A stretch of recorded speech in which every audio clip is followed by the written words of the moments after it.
What up, everybody? Oh, Everybody. Ooh, ooh. Hey, everybody. Hey, everybody. How y'all doing? Good morning, good afternoon, good evening. How y'all doing tonight? good, Great. good. How are you? Can't complain over here. So y'all know this is the day that it is for us, child. Okay, so whatever time of day that you guys are watching, okay, it ain't it. It's different for us, not just like. But anyways, y'all, welcome. We are about to give you guys our review on Love and Marriage Huntsville, season 6, episode 6, being late like review. Okay. So without further ado, let's go ahead and get into this, shall we, cast? All right. So without further ado, we want to welcome you guys to reality.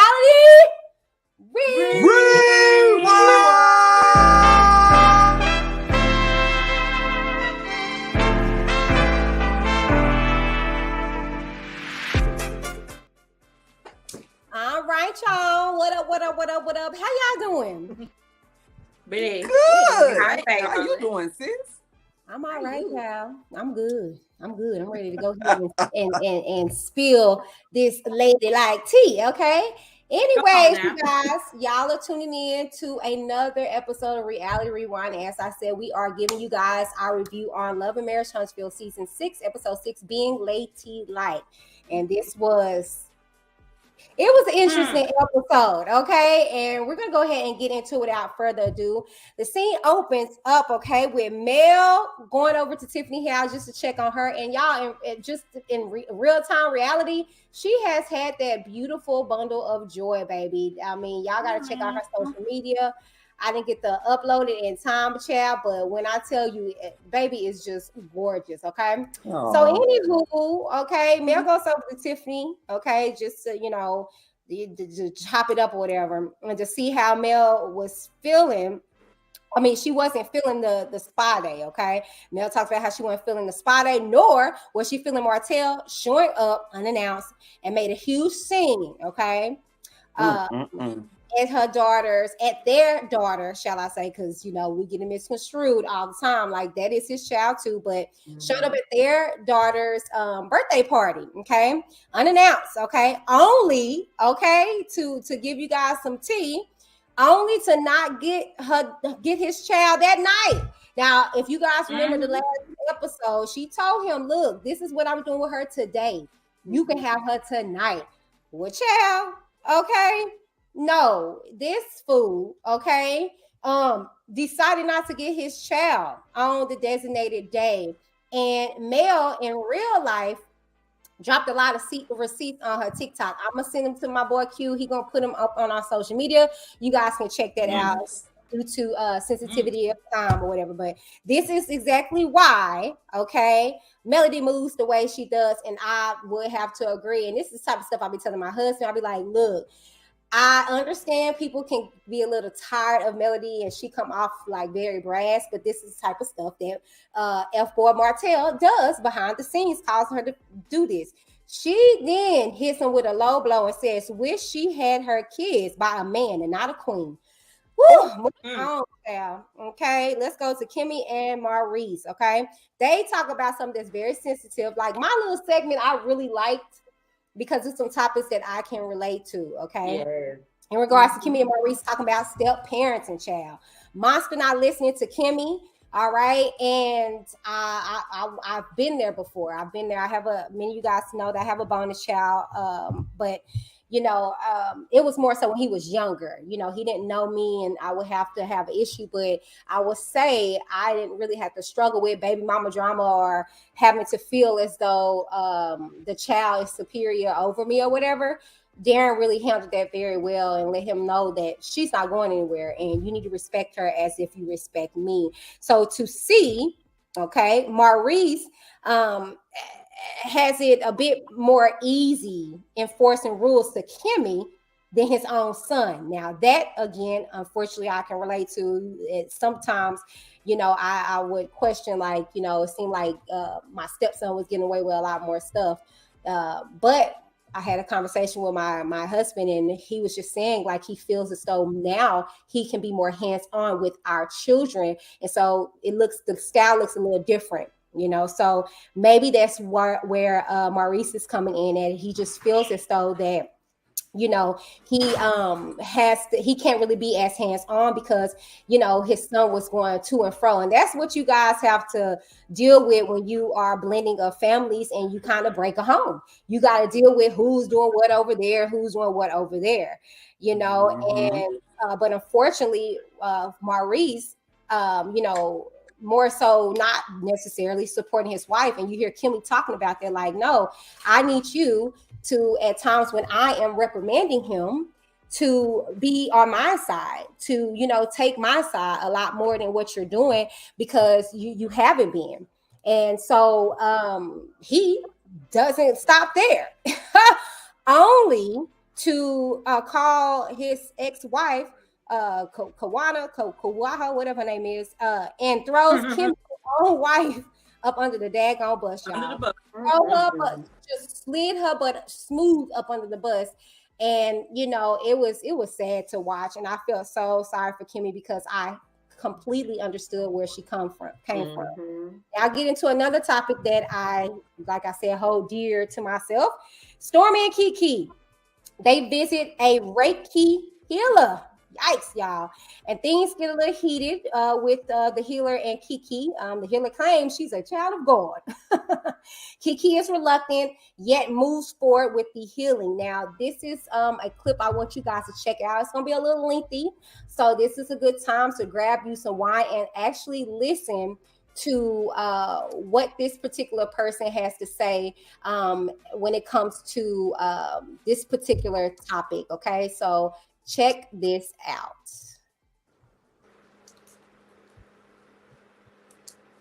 Depth about the importance of explaining to people how serious and how dangerous the practice of Reiki is. Not only just to the practitioner, but as well to the person who's paying to receive the service. Okay.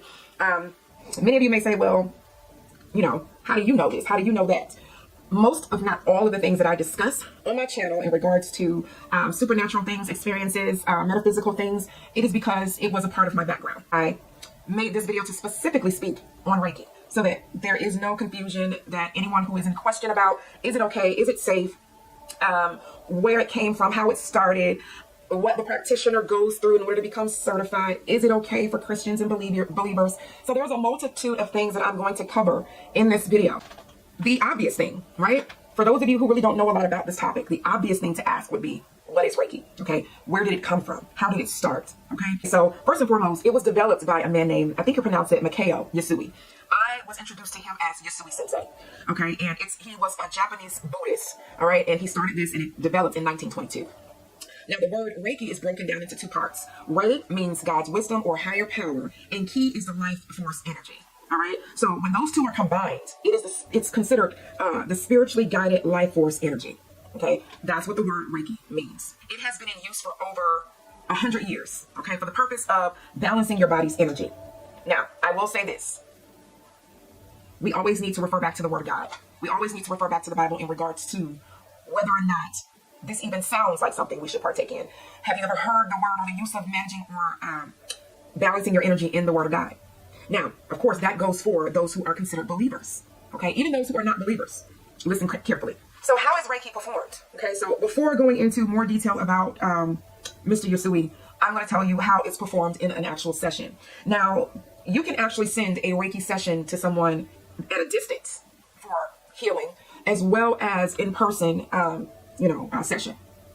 The way it's performed, the person is pretty much laid on a massage table, okay? Before going into practicing this on the person, the practitioner asks for her spirit team and spirit guides to join in giving her access, him or her access to performing this healing, okay, or assisting them in this healing. Then you begin to draw these sacred Japanese symbols in the air around the room, okay? Once that is done, you then go and draw those same Japanese symbols with your finger over the person's body, all right? Once you have done that, that is when you then begin to focus the Reiki over the person's body. Now, you don't even have to touch the person, the life force energy. You literally just hover your hands over certain parts of their body. And you hover it over what is called the chakras, which are the 7 centers of the body, including your third eye, your heart chakra, your stomach, your sacral chakra, your feet. There's multiple areas of your body that practitioners typically will target. Now, one thing that I think is extremely dangerous about this is that with Reiki, it has its own intelligence, okay? And it knows exactly where to go and what to do. So it is not necessary for you to direct the Reiki. It communicates with the client's higher self and decide where to go and what to do. Okay, so basically, the Reiki that's intelligent and can communicate with that person's body and decide where to go and what to do is a spirit. Okay, it's a spirit. Now, let me go more in depth about Mr. Yasui and how he obtained this practice. How was it developed? Where did it come from? Is it spiritual? Is it religious? So, Mr. Yasui had an interest in medicine. He had an interest in psychology and theology. He wanted to find a way to be able to lay hands on someone and heal them without it being directly attached to a specific religion, okay? Without it having to have derived from some form of religion that's already been developed and formed. Now, he was a Buddhist, he was a priest and a monk, okay? And he also lived in a monastery. Now, going into his spiritual awakening, okay, and the development of Reiki, it started when Mr. Yasui attended I guess if you want to call it a rediscovery course that he created on his own, where he went to a mountain and inside of a cave for 21 days. While he was in that cave, that is when he began to fast, pray, and meditate.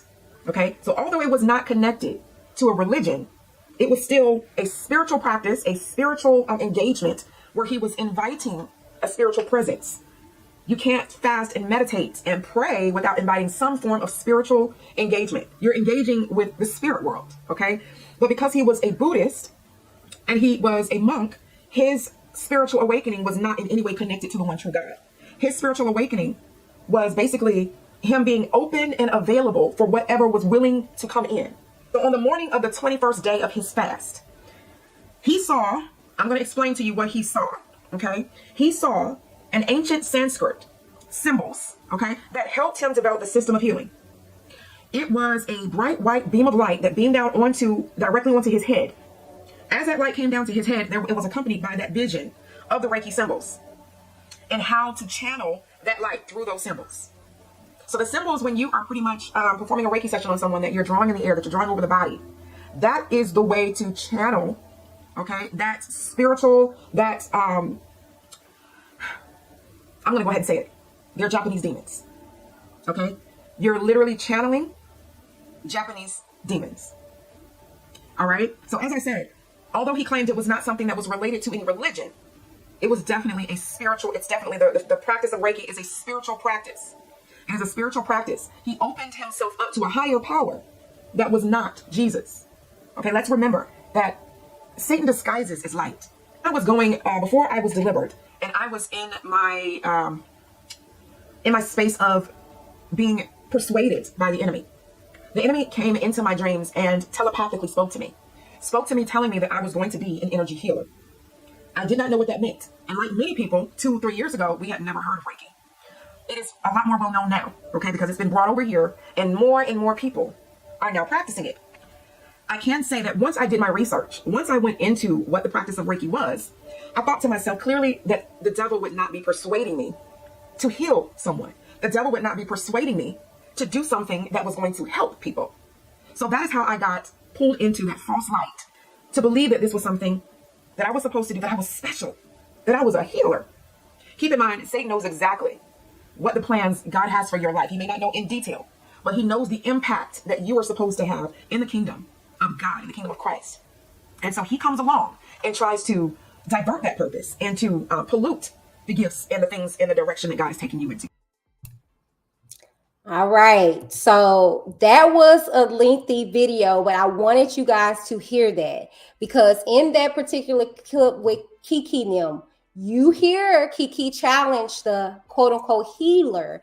And she said that, you know, she got all these powers and this and that third. And let me be very clear. I do believe God gives gifts. That's biblical. We hear about that. We hear about the healing powers and things like this. But again, you got to know in which way you are operating. And we hear her talk about chakras and stuff like that. But see, the way of the world and this new age doctrine and stuff like that, we just think like, oh, okay. You look at Stormi, she's successful, and you just go along with the go along. No, I'm sorry. And welcome to Reality Rewind. I'm gonna give you guys a healthy dose of reality, if any way, shape, or form that I can. I do not support Reiki, and listen to it's ancient Egyptian. I mean, not Egyptian, but Asian. It's Japanese. You're literally provoking Japanese demons into you. So basically, it's like you come trying to get healed of one thing, and you leave with something else. So I just wanted to drop that. And like I said, I know that was lengthy or what have you, but when I saw that, I actually thought it was going to go a different way with Keke challenging her, especially talking about a child of God. If you are a child of God, you're not going to be doing crystals. You're not going to be doing Reiki and all these other things and talking about, let me get my chakras aligned. You're not going to be burning sage and stuff like that. It's all biblical if you read your word. But I'm going to get off my soapbox and I'm going to hand it on over to Tam Bam.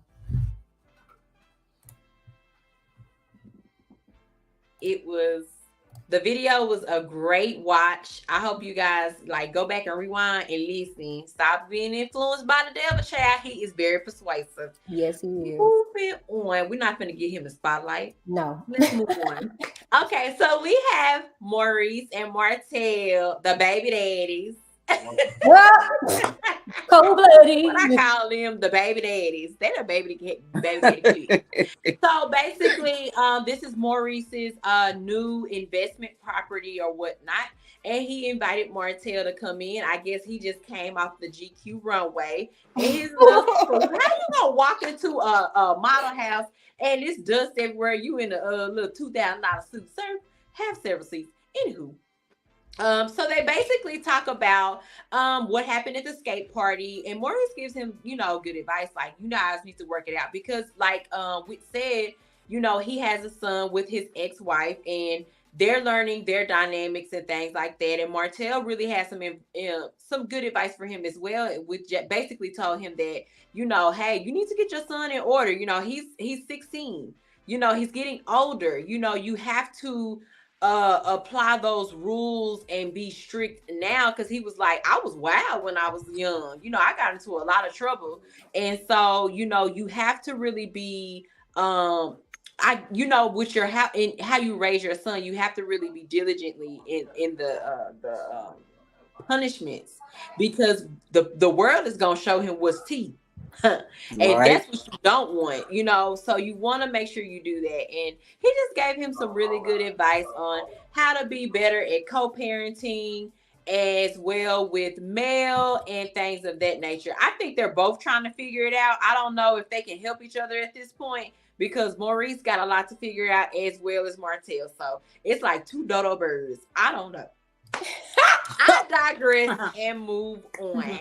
So you guys, Mel put together a tea. And when I say this tea was piping hot, honey, this is the best thing for them to do, is have a tea.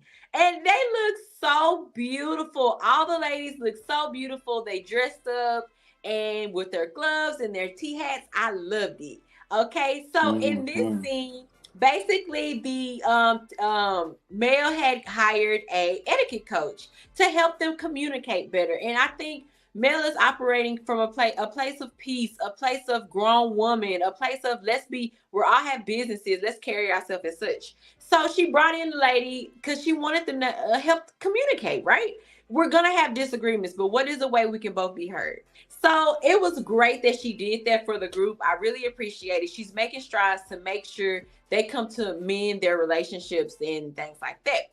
In light of that, hunty, Stormi's mama, okay, so Nell is in the white hat. So Nell basically was saying things like, if you have a problem with Mel, you need to make sure that and she spoke so graciously.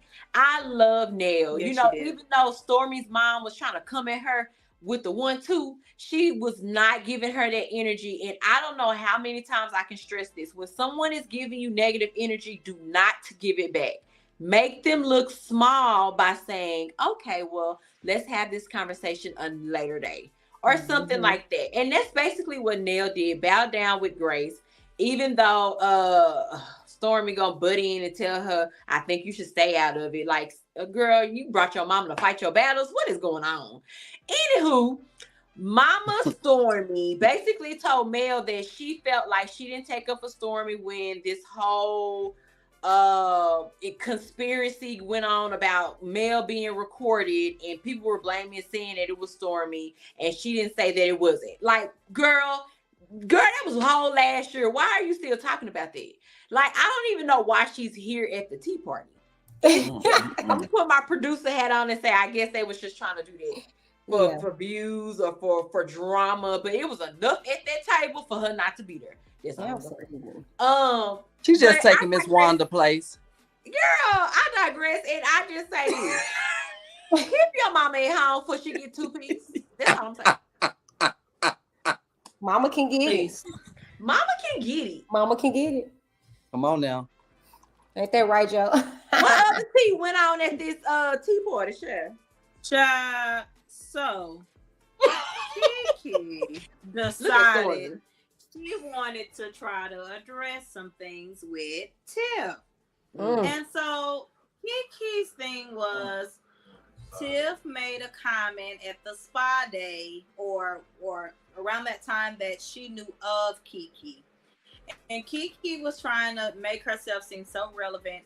You know, your kid was on the team with my husband, and you had a talk with my mom, and I came to help you on your healing journey, find your dad. And I love how Tiff interjected, no, you came along with Mel. Baby, I didn't solicit your services. You interjected yourself. And then she checked her, well, if you were so involved, did you even follow up with anything that you said? Did you even follow up with me to see anything? Like, you didn't do any of those things. And she gave her credit. She said, yes, our kids played on the same team. Yes, I had a conversation with your mom. But baby, that does not mean that I know you. I don't know you. I haven't sat down and had a conversation to get to know you. And then Keke she goes for the low blow. Baby, I've always known my dad. Oh my God. When you are being messy, I don't care how many other messy friends you got, mess is mess. And we see that everybody started checking her, ma'am. That was a low blow. Like, you didn't even have to come there.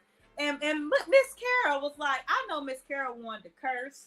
I know she wanted to pull the little flower out her head and be like, girl, you know, good guy that you do for this low blow. But she kept the etiquette together. Ma'am, you doing too much.